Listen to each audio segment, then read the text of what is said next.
Certaines organisations ont cultivé et cultivent encore le mystère. C'est le cas peut-être un peu des Chevaliers de Colomb et leur initiation, leur signe pour se reconnaître entre eux. Plusieurs de vous en ont entendu parler. Aujourd'hui, on est devant le Centre des congrès et c'est le 142e congrès suprême des Chevaliers de Colomb. Ils sont à Québec. Dans le cadre des fêtes du 350e, on va aller découvrir un peu plus comment ça fonctionne un congrès suprême.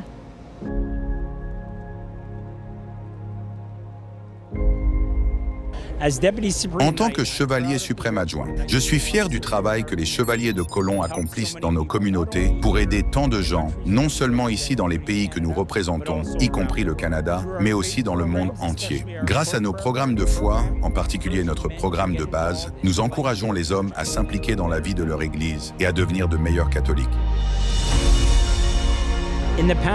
L'année dernière, les Chevaliers de Colomb ont distribué leur millionième manteau. Au cours des 10 dernières années, les Chevaliers de Colomb ont mis en place un programme de manteaux pour les enfants, dans le cadre duquel nous distribuons des manteaux aux enfants qui en ont besoin pendant l'hiver. Souvent, les personnes qui immigrent dans de nouveaux pays, en particulier ici au Canada, n'ont pas de manteau d'hiver et n'ont peut-être jamais vu la neige auparavant. Ainsi, par l'intermédiaire des Chevaliers de Colomb et de notre programme des manteaux pour les enfants, nous fournissons des manteaux aux enfants dont les familles n'ont peut-être pas les moyens de leur en offrir un ou qui n'en ont pas. L'année dernière, nous avons distribué notre millionième manteau, ce qui est un véritable exploit pour l'Ordre. Au Canada, et en particulier en Ontario, nous distribuons maintenant ces manteaux aux vétérans sans abri.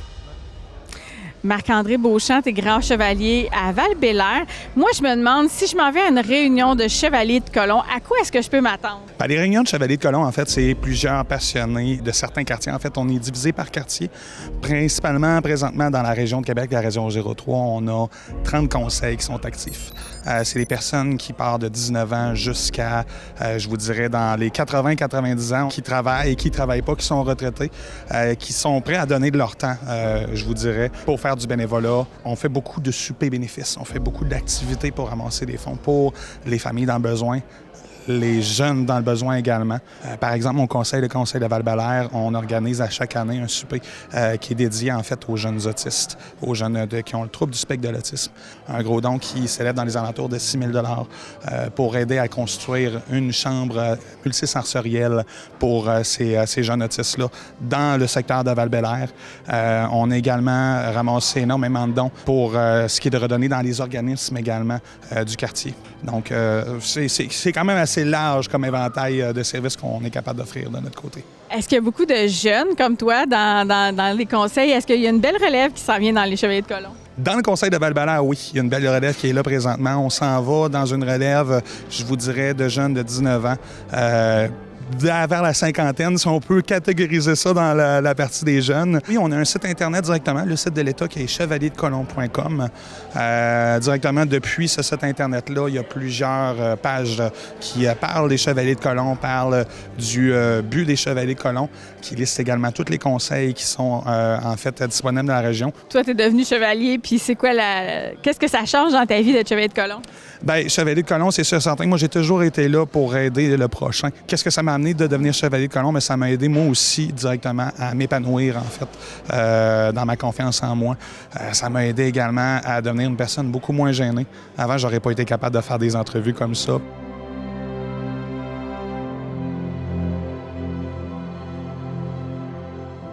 Monsieur Paradis, vous êtes vice-maître suprême.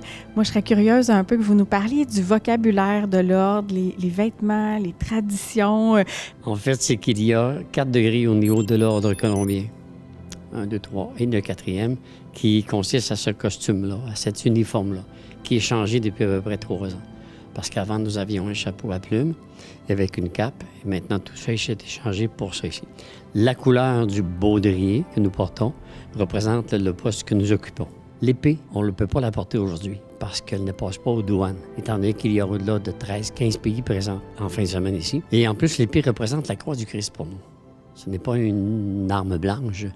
Et lorsque nous nous présentons dans les églises, comme exemple, lors des après-funérailles, lors d'activités de chevalier de Colomb officiellement, nous avons des corps de garde qui portent l'épée et en forme de croix pour représenter la croix du Christ.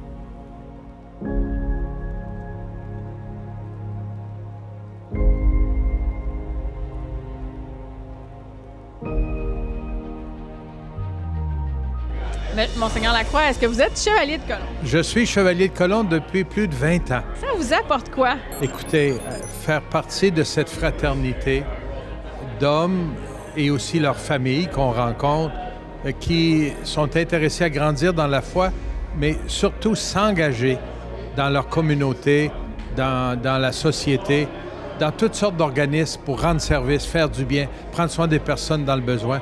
Moi, ça me dynamise de voir la générosité de ces hommes-là. Je crois que c'est vous, peut-être, qui avez invité les gens à venir faire le congrès ici à Québec dans le cadre du 350e anniversaire de Fondation. Pourquoi vous avez fait cette invitation? Un, c'est le 350e. Deux, je sais combien les chevaliers du monde entier qui sont déjà venus ici en 2008 à la suite du congrès eucharistique pour leur congrès suprême avaient apprécié.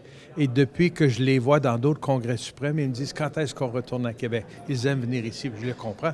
Il y a 4 piliers chez les Chevaliers de Colomb. Pouvez-vous m'en parler? Oui. Un qui est très beau, c'est la fraternité. La fraternité.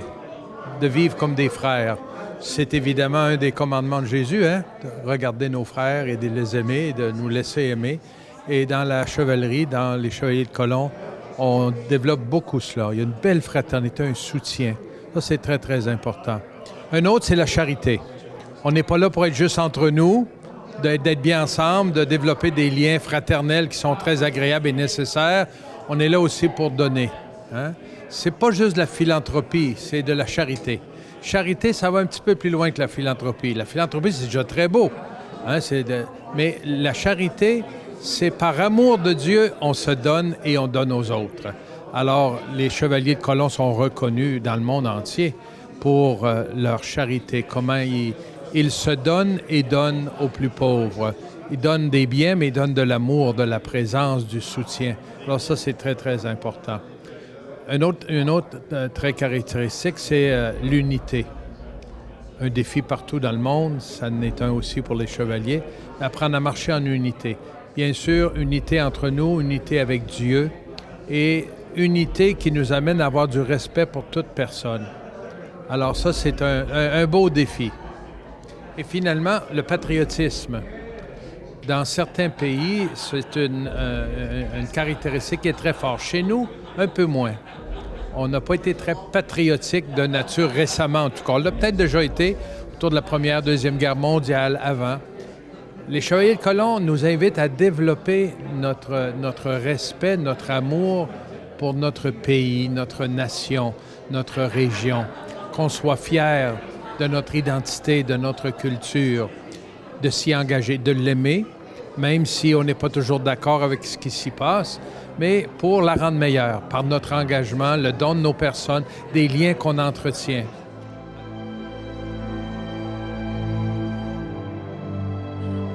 Père Blouin, je crois que vous êtes aumônier dans les Chevaliers de Colomb, c'est bien ça? Oui, je suis aumônier depuis 2 ans et demi. Qu'est-ce que ça fait un aumônier dans les Chevaliers de Colomb? Bon, moi, je suis aumônier diocésain, donc j'essaie de voir un peu l'ensemble des conseils et des assemblées, parce que je suis aussi bien l'aumônier au 3e degré qu'au 4e degré. Tout d'abord, lorsqu'il y a des initiations, je suis toujours là. Mais ce qu'on m'a demandé de faire, c'est d'aider les conseils et les assemblées à organiser le ressourcement spirituel à chaque mois. Avant la fin du mois, j'envoie pour le mois suivant un texte très court, sous la forme un peu d'une parabole moderne.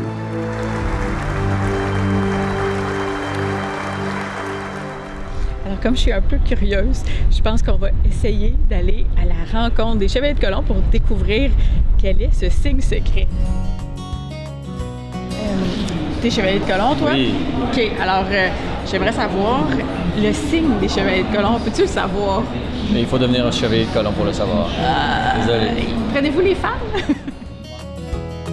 J'ai été dans plusieurs organisations, mais celle qui m'a toujours le plus rejoint, c'est les Chevaliers de Colomb parce que la dimension spirituelle est présente, ce qui n'est pas le cas dans les autres organisations dans lesquelles j'ai œuvré, puis je continue de soutenir, mais les Chevaliers de Colomb, c'est vraiment, pour moi, l'organisation qui répond le plus à mon cœur. C'est quoi que les chevaliers de colon amènent, pas seulement qu'en argent, mais on amène aussi du réconfort à des personnes âgées, des personnes malades, des personnes handicapées. Ça, c'est une dimension qu'on n'a pas, peut-être pas beaucoup, mais c'est une dimension qui fait partie de notre mandat. Si quelqu'un qui est intéressé à rentrer dans la famille des Chevaliers de Colomb, je pense que c'est une grande famille. Oui, c'est une famille d'environ 2 100 000 membres à travers le monde.